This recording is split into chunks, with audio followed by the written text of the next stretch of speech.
All right, guys, today is the day we're going to be talking about a part of Microsoft Fabric that you almost never hear anyone talking about, and that is variable libraries. We're going to be showing you how you can call a variable from a data pipeline, how you can call a variable from a notebook, and how you can use them in deployment pipelines in order to make everything run that much better. If any of that sounds interesting to you, do me a favor, go on over, give this video a thumbs up and hit the subscribe button because in today's video, we're going to be learning about Microsoft Fabric. Let's jump into the computer. Okay, first things first, we're going to start out in a blank workspace I have created in my Microsoft Fabric trial, which by the way, you can sign up for one for free. So if you want to follow along, go get yourself a Microsoft Fabric trial.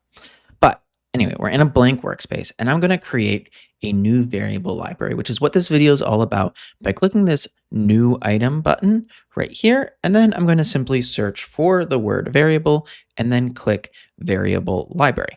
Now you can have multiple variable libraries in a workspace. However, I'm just going to name this variable library video demo.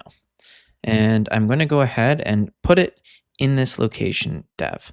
Now, if, for example, I want to create a second variable library or even a third variable library, right, I could go right over here, go over here, variable library, and create a second variable library called video demo, right? And I could call it 2. So now at this point, we're a minute and a half into this video. You've seen me create 2 variable libraries by clicking the new item button. And you've heard me say the word variable at least 40 times, but we haven't even covered what a variable library is. So what is it? Why would you want to create one? Well, in Microsoft Fabric, you might be creating all kinds of different items, be it notebooks, Power BI reports, pipelines, you name it, right? You can create it under the sun in Fabric. Well, all of those items might need to reference a single server or some other value that's shared across all of them or is important to all of them.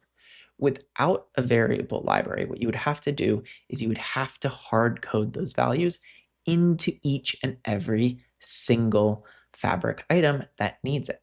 But then what happens if you need to change that value? And maybe it's just a one-time change, or maybe it's a change that you need to make when you deploy items from a dev environment into a prod environment. Well, without a variable library, you would have to remember every single place you have that environment-specific variable and change it individually, which is a ton of work, and there's probably a pretty good chance that you'd mess it up sometime.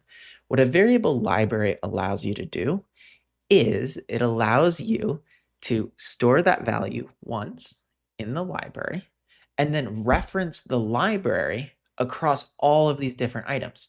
So if you need to change the variable in the future, you only need to change it in one place. Or if you need to move items from dev to prod, and let's just say there's a SQL Server connection string that changes, you only need to change that connection string in one location. In fact, variable libraries can even change it for you automatically. And we're going to be showing you that in this video. But let's jump back in because I'm getting ahead of myself. So here we are back in that very first variable library we created. Remember, it was called video demo. And we have some settings over here where you can't really change that much. And we have the option to create a new variable by either clicking here or here. Let's go ahead and let's do that. Let's define this variable as my dog's name, and we'll use snake case, right? So we'll go my dog's name with underscores. Now I have the option of adding a note for what it is or selecting a type, right? So for example, I could select it a reference to a different item, a connection reference, but in this case, it's going to be a string. And then I have this default value set. Now this is going to be the default value for this workspace, right? So in this case, my dog's name is going to be Jai with a capital J. Now, at this point, right, I've created a variable and it exists in my variable library. I can add a second variable, which, for example, could be my cat's name, even though I don't have a cat. And we could also create it as a string, and we'll call it I don't know, like orange the cat. Um, so at this point now, I have variables, and I think you kind of get the point, right? I can continue adding items. I can reference other Microsoft Fabric items, right? I don't have any in this workspace because it's a trial, but you get the point. I can keep on building references. Now, I can also go on over and I can add a value set. Now, a different value set, right? So for example, right here, we have our default one, can be something like, for example, production values. And this default prod value set could be in all lowercase. So for example, I could have it be Jai with a lowercase j and orange with a lowercase orange. And by the way, I'm just going to delete out these variables that we are not using by selecting them right here and then hitting delete variables. And at this point, I can now go ahead and hit save because we now have two variables and two value sets, one default value set and one value set for prod. So I can go ahead and agree. And just like that, we now have a variable library with two variables and two value sets. So let's see how we can use them. We're going to start with showing you how you can change the default value set when you deploy from workspace 1 to workspace 2 using a deployment pipeline. All right, so we're going to start out somewhere simple. Or with a simple example, we have a dev workspace with our variable library, and then we have a prod workspace without our variable library. And we're going to use this simple deployment pipeline that I created over here to copy from development to prod. And with that, we want to set a different value stage equal to active. So the first thing that I'm going to have to do is deploy my variable library. So I'm going to click this button right here and then go over and click deploy to deploy it. Once it is copied over into the workspace, all that I need to go on over and do is go into the prod workspace, open up the variable library, and then set the alternative value set equal to active. Now the workspace will remember this. So even if I, go on over and I add a variable, as long as I hit this save button right here, it'll keep this one active even as the deployment pipeline does its thing. So let me give you a quick demo. So we're going to go back on over here into dev, go back on over into this variable library, and then we're going to click this new variable. We will add a fish, right? So my fish's name, we will call this a string, and then we will call this Bubba the fish and put this lowercase, and then go on over and hit save. And then we will redeploy and we'll just confirm that the value set is still active. So let's go on back over here, right? So it should recognize that there is something that needs to be deployed, which it does.